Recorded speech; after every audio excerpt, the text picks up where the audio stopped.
tuần sai I think tan cho bây giờ sáng chỉ cái buổi giờ tôi nhỏ nó để sợ trời so bây cô chỉ muốn nói chị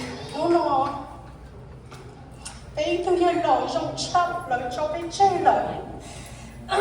cái bây giờ là hay ở bên lô sau xía rồi bây tụ không nói rằng là bây giờ bây giờ người yêu cho tuần sai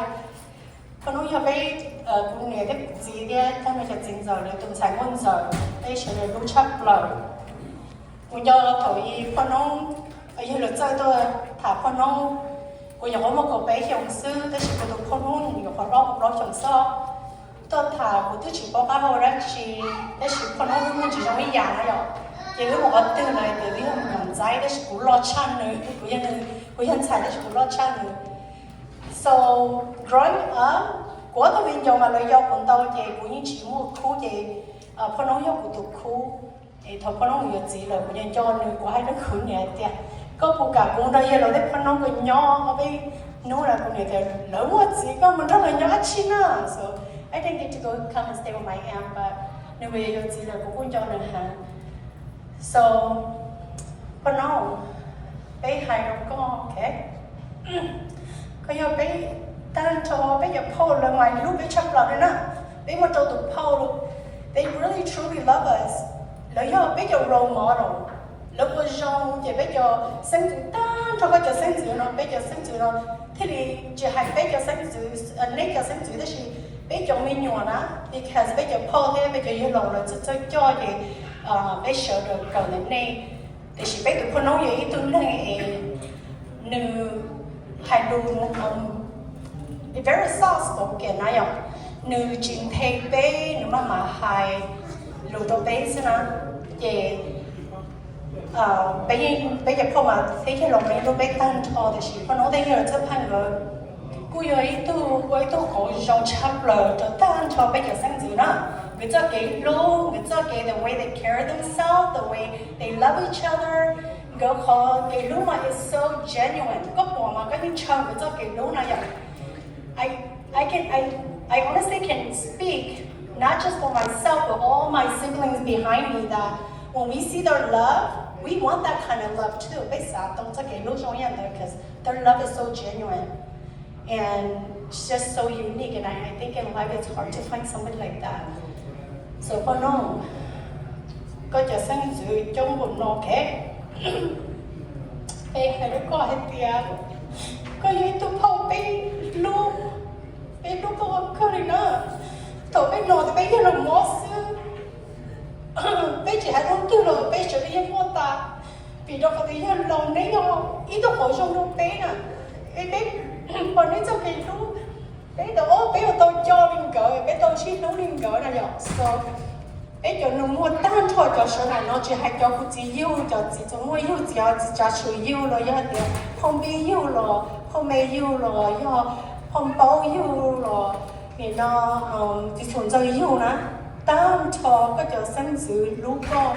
chỉ hay là có cho sinh sự về tới có cho nó mua sẽ để chỉ bé cho mình tụi mình nó những lúc có ở phơi giờ thì như là nó có như là cho nên cho mình tụi chơi nó cho trong thì you have us we are here for you bé trong bộ nói họ có bộ ý thức có chỉ tao lấy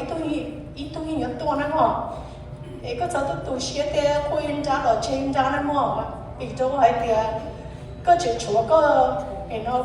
lóng tôi mình nhớ thấy có tụi gõ thấy có tụi sinh dữ nữa sau tụi xé thì có thể đi qua tôi lần nè hảo tỷ trâu lớn á có thể chỉ mong khen cái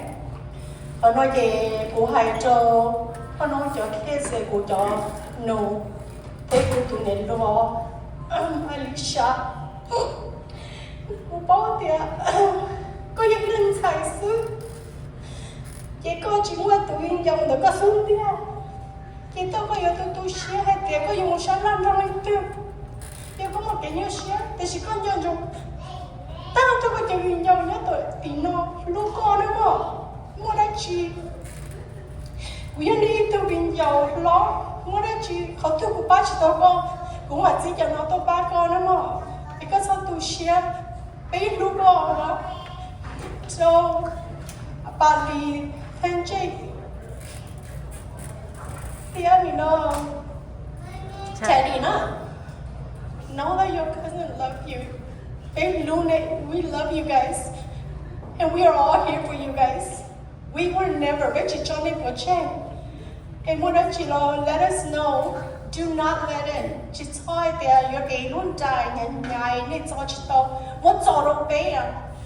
Take out some load and give it to us. Big don't want to check good more, touch it, okay? So, you know, you need something, we are only a phone call away. So somebody will come and support you guys. So just remember that we love you guys. Love yourself, love your mom, take care of her, and we are here for you guys. No matter what, we will always be here. Okay? Của hai bên đó sẽ của cho nó mua trả nó cũng mua ít tu ở sẽ nên của hai đó chỉ cho con nó hồng nên của Come on, kid. yeah anybody nên của hai chỉ hai chỉ của hai để chạy phải dùng nữa sao ok chị đi chị我做了那路时候被做啥了还了我sau xe rồi bây giờ con nó gọi là sau đó tu xe đó rồi chồng nhiều cái sau đó tu xe xe bé ôn chơi được cho nó thì cái phần này lúc sau này muốn cái này chơi cho bé lo hay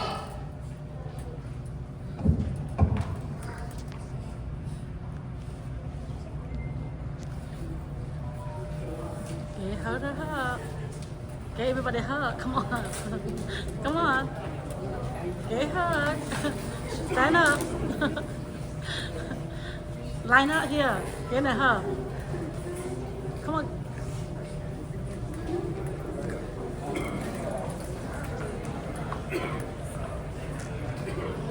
Cô không có mà line up rồi.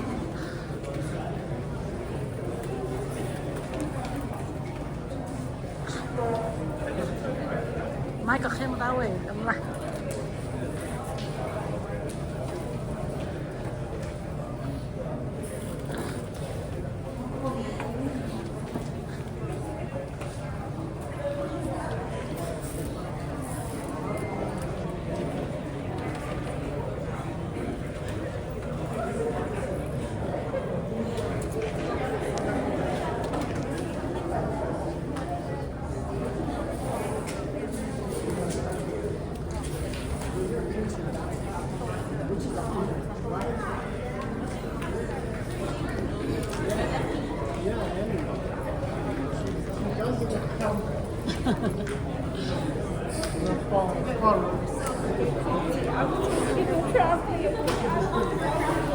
Nó tươi có à.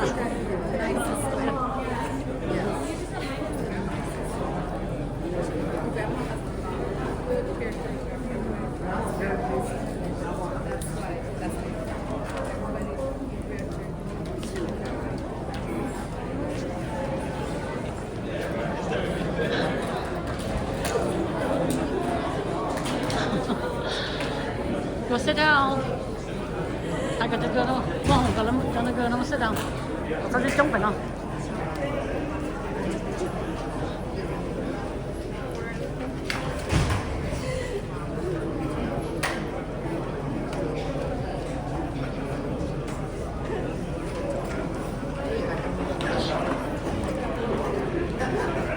Hello?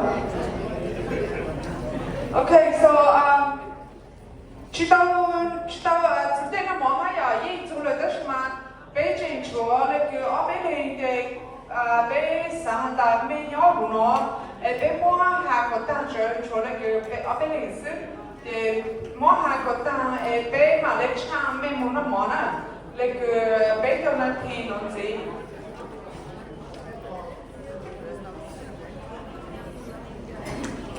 Saying bye to your tie, okay? You're gonna go. Okay, the normal Saha draw the next time to be your may to talk and go there. People have to do a job to talk. I want to say thank you to you guys for the love.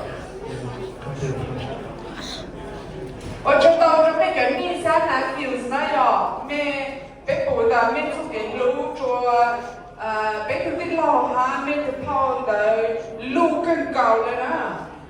bé ở mẹ cho mẹ chỉ được support ha ơi做给个家我做那个泡全部做给家啥。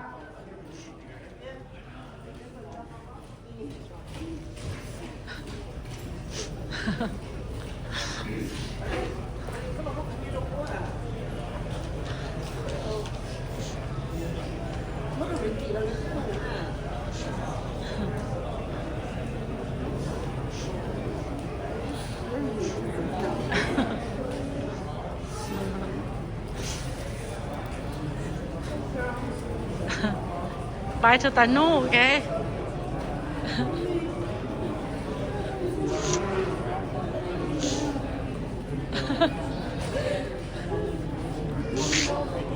แต่ไม่ใช่ชอบแต่มากมายไม่เยอะน้อยปลาคือเอาไปในโน้ตโลหะต่างนั่นเองจะยอดเขารู้สึกว่าน้องมองเลยเราเป็นชาวรู้ชาแต่ไม่ชอบจะไปนะเป็นมองขนมก็ตั้งแค่ใจแต่เป็นมามองน้องมองแต่เป็นน้องมองตั้งแต่เป็นทะเลเราจะมาดู continue ไปอ่ะเดี๋ยวเลยแต่ฉันน้อยยังอู้เยอะเพราะว่าเราก็เลยก็รู้ติน้อยก็รู้บ้างก็น้อยจะมีมองเขาทางเด็กก็ปีมองสักchỉ tăng lên đó là bé lúc sau cứ chú chơi nó món nó chúng mình tao hai chị mẹ nó làm mẹ chú kể lưu cho lòng rất thành hai mình chuyện tâm này